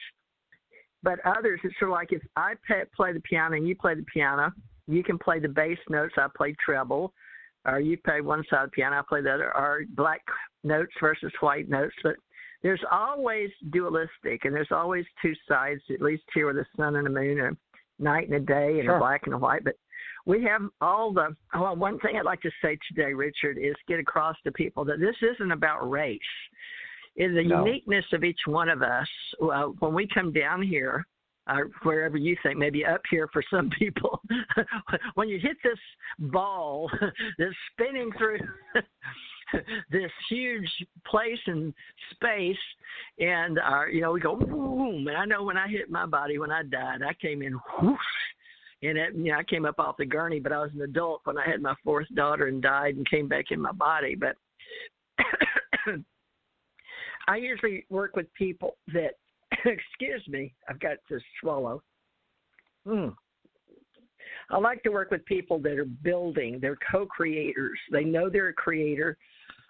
They know they're here to help. And they're part of the group that's helping us ascend. So my key word, and I got that from Thor's lightning that hit the ground, split a tree, didn't give me a hammer, damn it. But shouldn't say that word. Especially on Sunday. But I will do my best to keep us vigilant that we can share some time, Richard. Wednesdays and Sundays in my country, folks, I don't know how many countries we've got anymore. They've been making so many new ones. I think there's 189 in the International Monetary Fund. But globally, I'm doing all I can to put some educational videos out there for you to give you an idea of who I am and what I'm trying to create with others. But Richard liked one of my brands and called me from LinkedIn, and he and I did a couple of shows for Janet, which y'all know. She's been with me on this show for years and years. And she's taken a hiatus off for this month.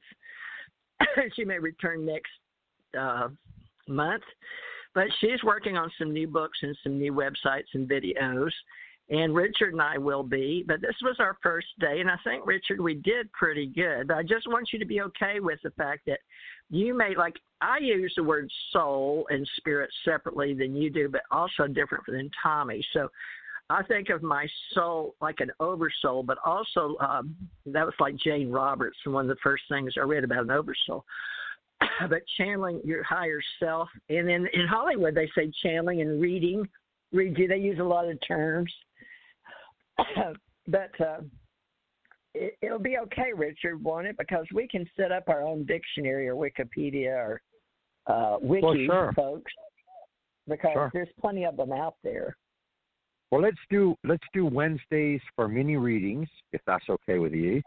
Okay. Okay. And then we'll do Saturday for the metaphysical world, and then we'll do Sunday for the spiritual world. Well, most people think they're all the same thing. Well, that's,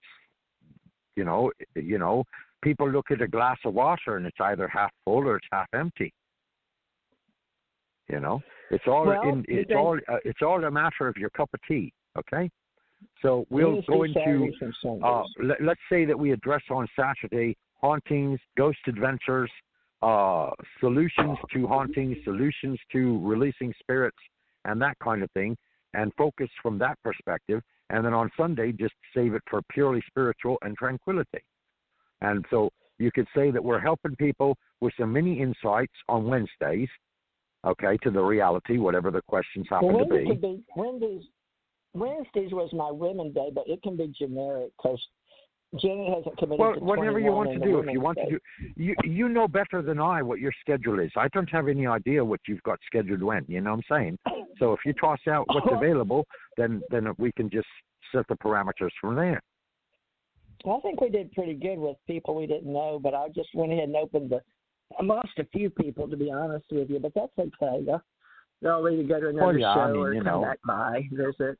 And sorry if I missed you folks, but this will be a good live recording, and David and I guess anybody else that called in can come back and hear their story, how they fit in and what they can do to help us and how we can help them. It's a give and take. We're all students and teachers.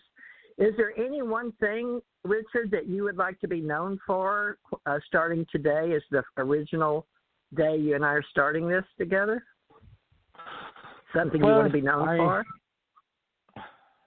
for? Any one given topic, any one given area of expertise, or exactly to what are you asking? Because it's the first day. You'll never get this day back again with me or the world or the universe. Yes. And, make it special for you. I am in the process of becoming a lot of different things from a lot of different perspectives, from a lot of different paths and traditions. And I think the main thing that I am here is I am a celestial healer. Okay, that means that I heal an entire planet. All right. Now that's quite the thing to say, and yes, it's very overwhelming for me as a given individual still. But the main thing is that I am here to help others in whatever means, by whatever means, and by whatever happenstance it happens to be. Okay, I have a very empathic heart, and I am a very enriching and enticing spirit in regards to helping other people find the way out of the cloudy murkiness of the path that may be before them, so that they can find the light within them. So how's that?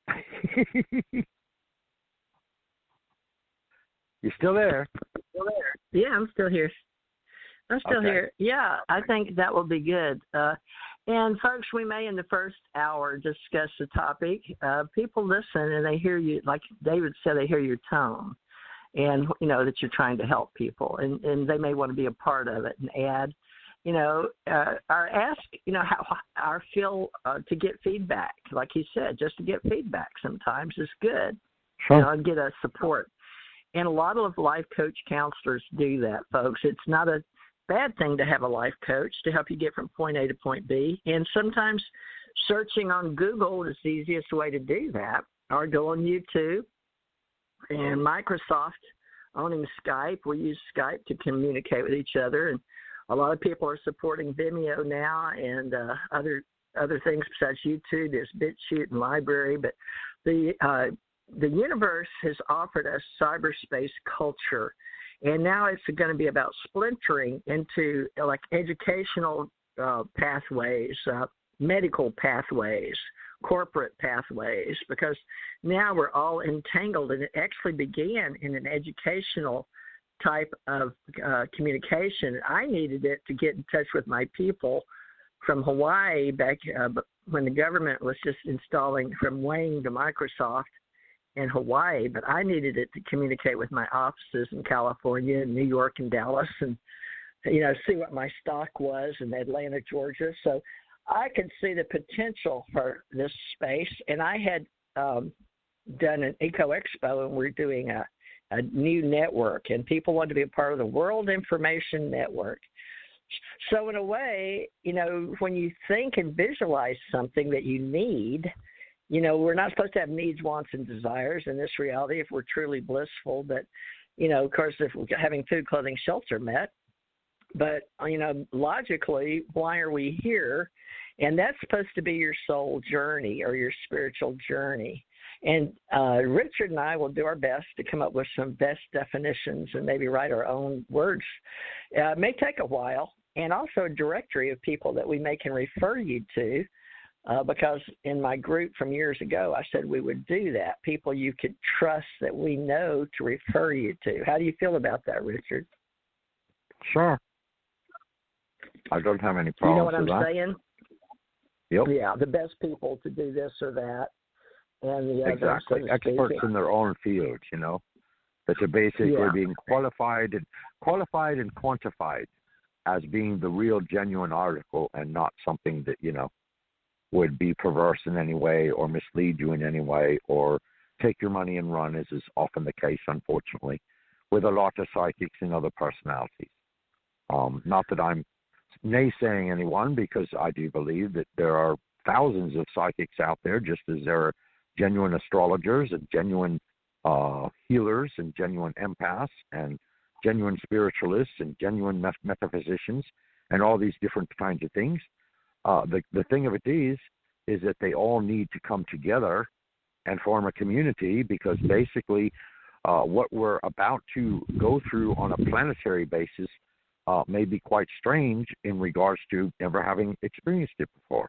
So if we have a stable community that will support thousands or even hundreds of thousands of people at large by supporting them in all kinds of different ways and giving referrals to them so that they can find the answers to questions or situations they may be undergoing, that would be utterly fantastic.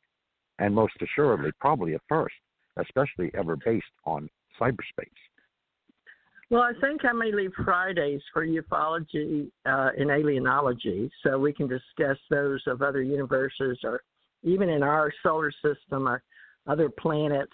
And a lot of people, extra biological entities, they ask questions they may have not had our expertise in working with the government or as government contractors. But we do have a group of people, mostly they're people that I know, or some of them are coming out, and we have a lot of people that have been working a lot in the military that have gotten out, and they have skills now, and they'd like to use them as well. But many of us do readings and remote viewings and some detective work. So, it just depends on your expertise. And Richard and I both have a little bit of all. That's one thing that was interesting about us meeting. We have a lot of similarities, but we're close to the same age, but not quite. A few years in between. So. Yes. Now, Richard, we've only got 13 minutes left, which I feel like we've been talking. I haven't done 2 hours in a while, but it does seem longer when people don't call in, but they weren't expecting us to be here. So we got quite a few for the day crew on a Sunday, and without me putting anything about reading. So I just turn them on because they know that that's usually what I do. So, but, if you like this time, folks, 5 to 7, Richard T. Knight. Now, Richard, you want to tell people how they can find you and social media, because I'm putting you up on tjmars.us and my ACIR radio and places like that I already have with your permission. But we've got to decide that. So do you want to use spirituality and tranquility Gmail for now? Sure, that would be great. Well, go ahead and also they can reach out to me on both LinkedIn and they can reach out to me on Facebook. My profile on Facebook is basically a picture of the Archangel Michael standing holding his sword, which is pointed to the ground. And that's my profile picture. Because from what I understand, there's a lot of Richard Knights out there, surprisingly. Matter of fact, I ran across one that is on Facebook that lives in the UK, and his life is parallel to mine in that he's offering a lot of the same services that I offer as far as guiding people on their own path and helping them to ascend and all this kind of good positive stuff. And he probably is going to be shocked and surprised that he exists and I exist, and we have never met. So are you going to? But they also say that everybody has a doppelganger, Yeah. Well, that's good. There are a lot of people. You may think you have the only name, but you walk into a casino anywhere in the country, which I have after I drove around the country for almost 10 years. But, and it was everybody would tell me how many. I was like, why does it take us so long? Well, there's a lot of Teresa Morrises. So, names are out there, and a lot of them more so than others. But you wouldn't think people had a lot of Richard T. Knights. Does he have the T, or is it just Richard Knight? He doesn't have the T. So that's why I wanted you to distinguish me today using the T that stands for the middle name Thomas, you see. Okay. Well, okay. I've got Richard T. Knight, and that's a good reason to right there. Anything that can help distinguish you in cyberspace in the beginning, but that'll be a big help. And spiritual consultant, counselor, pastor is the way they like to talk about in the hospitals when we go to bless people or give them their last rites, so it's a good solace for the family. And we've done a lot of definitely a healer, a Reiki Grandmaster in 5 disciplines of Reiki. So, I mean, things in a lot of different circles, in a lot of different traditions, thousands and thousands of hats, because I, too, am a very, very old soul. And as we go forward, you'll be able to hear the classes that we're going to hopefully give in various disciplines. A lot of people, folks, are going to be teaching now. There's a lot of free open source ways to do it, help yourself, self-help. And my books on Amazon are under mysticism, and which is funny, I think. I don't call myself New Age, but Richard's going to be working on at least 3 books, but he's got one. You've got your biography almost done, right? Yes, but of course it's not looked upon as my biography because it is actually would be classified almost as science fiction because the tale that is told is like a cross between Dr. Strange and the Green Lantern because that's the kind of life I've experienced. Yes. Now, down deep, of course, it is in fact my biography, but we wanted categorized as fiction, not nonfiction. Really? So you're going to do your story as because it's too unbelievable in human form. Yeah, exactly. Yeah, there's too many supernatural, paranormal events, psi events, UFO events, all kinds of events that would be normally considered too far out there for a regular human being to encounter. So therefore, yes, it's being done on the auspices of fiction rather than nonfiction. Okay, based on truth. That's sort of what me and my husband did with our first books, too, because it was really interestingly different on the extraterrestrial world. Well, Richard, with the last... I also wanted to produce a suggestion that we could create a show called The Night Trekker, and this would basically be all about paranormal and supernatural events. Perhaps that would be what you would want to launch on a Saturday. I don't know. Again, it depends on your scheduling and what you have already involved and so forth. I will also be coming out with a mini-series of books that are probably going to be, 20, 30 pages long at the very most, and these will ideally give in outline form and in actual event form drawing the reader into actually supernatural and paranormal events that transpired between myself and numerous entities while I resided in New Orleans for 10 years. So those are going to be my main focus. Yeah, people don't know all the history of your background, but I love the New Orleans stories. And we do need one that has, for the stories around the campfire, the vampire, werewolf, Bourbon Street witches type of stuff, because that's a lot of fun, folks. And I mean that in a good intention because it's a spiritual show. But we all do know that everything's not just one way or the other in this reality because we didn't make it that way. And I believe, how would we know things if we don't experience some reality that we learn that way? So that, why did bad things happen to good people? It's an education. It's to learn what not to do in a soul form, I guess. What you don't want to do when you're in a 3D reality and a biological. I guess we're teaching our AI before they come here, I think we've done this before.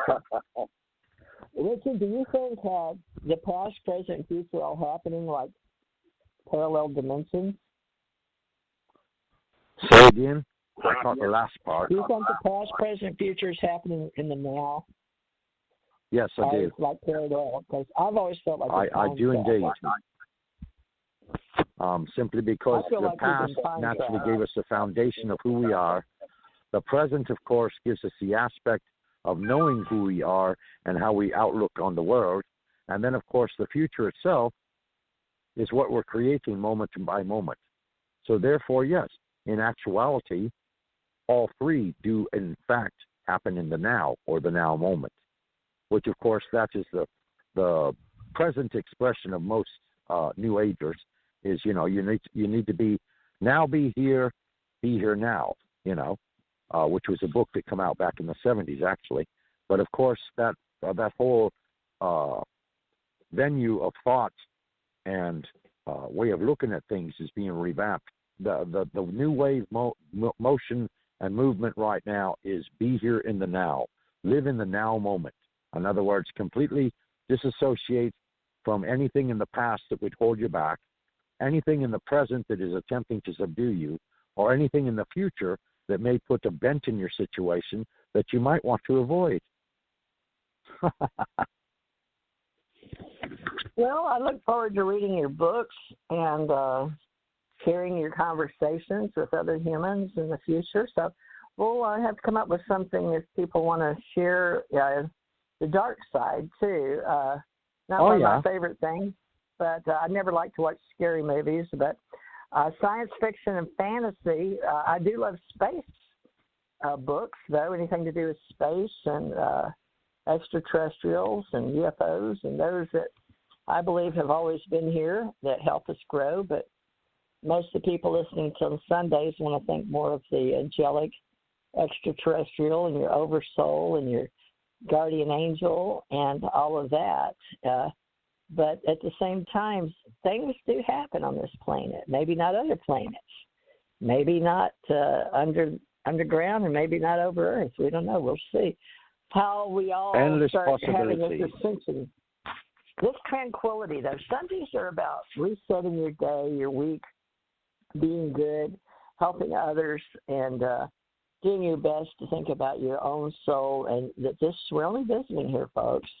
This is a temporary situation. That's the one thing that after you're old enough to start knowing about life, maybe children, but we're going to keep this to 18 and above just for the safety of virtual reality, in case we say one of those words we shouldn't. But hopefully Ascension Spiritual Tranquility and our Ascension Church Ohana will become one and the same. But we have a nonprofit number.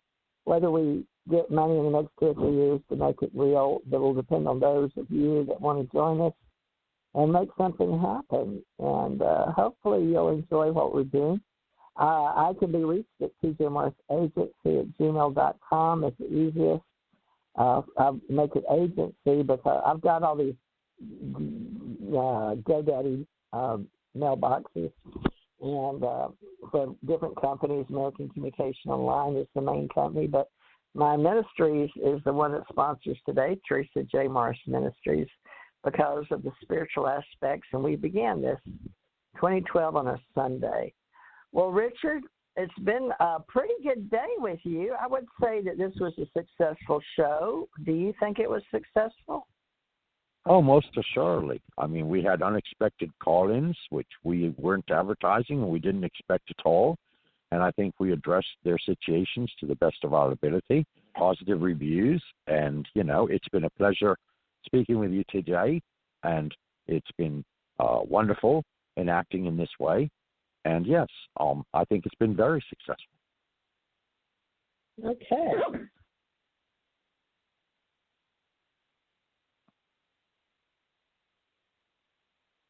So shall we close out on a positive note then? Take it away, TJ. TJ, are you there? Yeah, Richard, can you hear me? Is there anything you'd like? I hear you. Go ahead. Anything you'd like to say? Well, in closing, Go ahead. Yeah, go ahead. I want to hear your closing. This is the first time. Mm-hmm. In closing, we appreciate all our audience members, no matter where you be, far and wide around the world. We appreciate you all that you've gathered here for this moment, in this time and space. And we welcome your heartfelt comments and your heartfelt experiences to be shared with us at some future point, if not today, perhaps another day. And in turn, we welcome all of you as one family, one race of mankind, all equal. May we all pursue justice, equality, happiness, and bliss on both the spiritual as well as a physical, emotional, mental level, so that in turn we all come to a junction of harmony, peace, and the age of Aquarius. All right. This is about your ascension, folks. You're all the author of your own life story. So stick with us and enjoy the spiritual journey, and know that you're all unique, and it's all about being about yourself inside the bigger picture for all of us, sharing unity, believe it or not. So it's all about the in and the out. We all have an inner and an outer peace, and we're going to call that Ascension Spiritual Tranquility tonight. So love and light. And Richard, you did great your first show with me, and I'm sure we'll enjoy the future. I plan on it. So good night, Richard. I guess we'll talk to you Wednesday then, 5 to 7. Is that correct? Wednesday. Sounds good with me. Love and light, dear. All right, everybody. Love Good and night. light. Thank you so much. Yes. Good night, everyone.